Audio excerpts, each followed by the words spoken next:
Hi viewers, welcome to our channel. In this video we'll discuss about earthquake-proof structures. Around the world, due to earthquakes, many lives and properties were destroyed every year. So it became very important to construct these earthquake-proof structures. So in the coming 9 minutes, we'll discuss about the techniques which were used to construct earthquake-proof structures. So watch the video till the end. If you like our video, please share our video so it can reach many people. Let me introduce myself. My name is Vinay, and if you are visiting my channel for the first time, don't forget to subscribe my channel. Also click the bell icon. Let's start our video.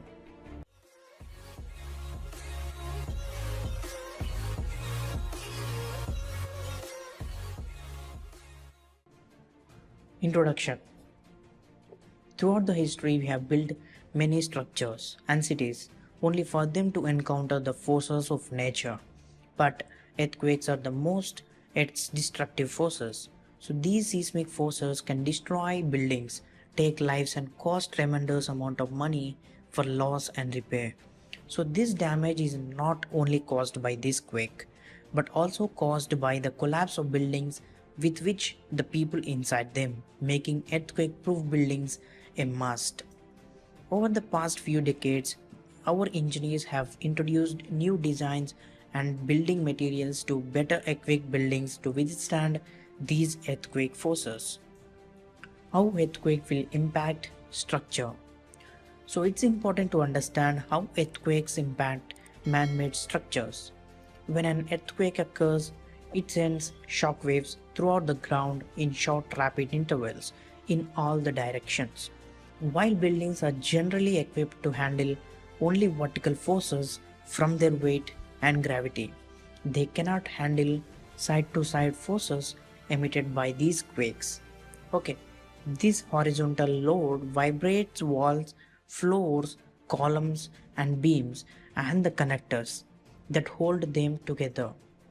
This difference in movement between bottom and top of the buildings exerts extreme stress, causing the supporting frames to rupture and this entire structure to collapse. What is earthquake proofing? This we have to understand carefully.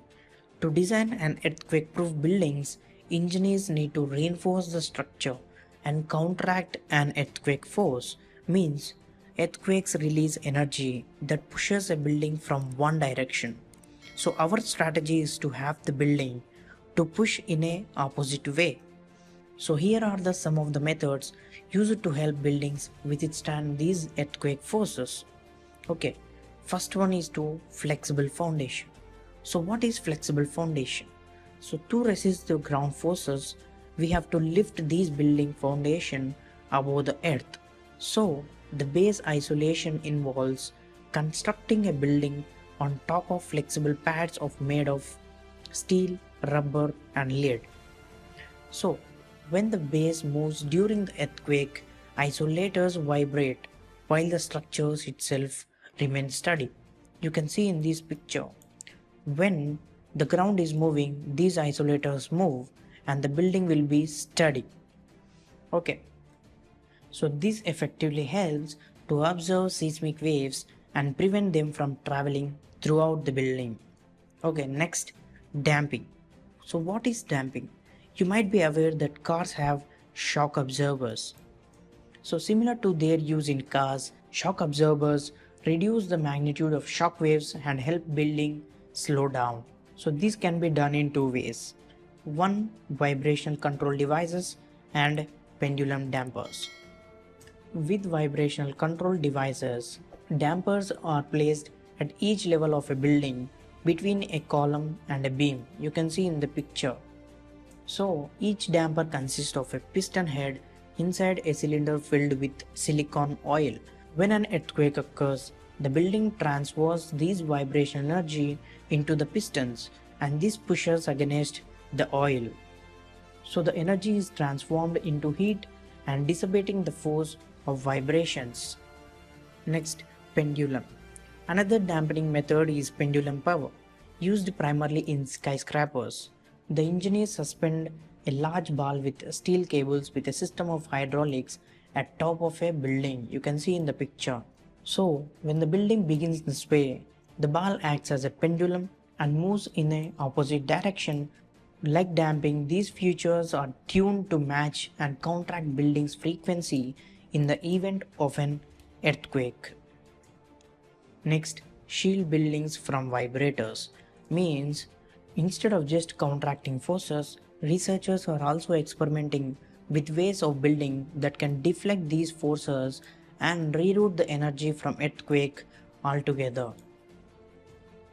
Seismic invisibility clock. This innovation involves creating a clock of 100 concentric plastic and concrete rings in and burying it at least 3 feet beneath the foundation of the building. You can see in the picture, these are concentric circles.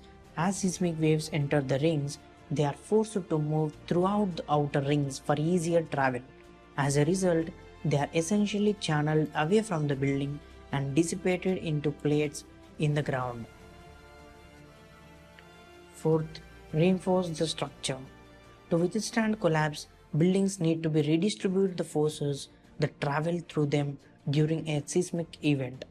Shear walls, cross braces, diaphragms, and moment resisting frames are central to reinforcing a building.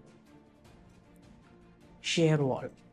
So these shear walls are useful building technology that helps to transfer these earthquake forces. Made of panels, these walls help to building its shape during movement. You can see in the picture, the shear wall resists the shape of a building. Shear walls are often supported by diagonal cross braces. You can see in the picture, these are cross braces. These steel beams have the ability to support compression and tension, which helps to counteract the pressure and push forces back to the foundation. Next, diaphragms. Diaphragms are a central part of building structure, consisting of the floors of the building, the roof and the decks placed over them. Diaphragms help remove tension from the floor and push force to the vertical structure of the buildings. The forces are transferred to the vertical structures of the buildings. Next, moment resisting frames. Moment resisting frames provide more flexibility in a building's design. So here the structure is placed among the joints of the building and allows for the columns and beams to bend while joints remain rigid. Okay. Next, earthquake resisting materials. While shock absorbers, pendulums and invisibility clocks may help in dispel the energy to an extent, the material used in the building are equally responsible for its stability. So steel and wood. For a building material to resist stress and vibration, it must have high ductility. So modern materials like components of steel that come in a wide variety of shapes that allows buildings to bend without breaking. Wood is also a surprising ductile material due to its high strength relative to its lightweight structure. So new innovative materials. Innovations like shape memory alloys have the ability to both endure heavy strain and revert to their original shape. Means while fiber reinforced plastic wrap made by a variety of polymers can be wrapped around columns and provide up to 38% greater strength and ductility. Finally, conclusion. Over the years, engineers, scientists have devised techniques to create some effective earthquake-proof buildings. So as advanced the technology and materials are today, it is not yet possible for building to completely withstand a powerful earthquake unscathed. Still, if a building is able to allow its occupants to escape without collapsing and saves lives and communities, we can consider that a great success. Thank you for watching the video. If you like our video, please share this video and don't forget to like our video and subscribe to our channel for more videos. Thank you. See you in the next video.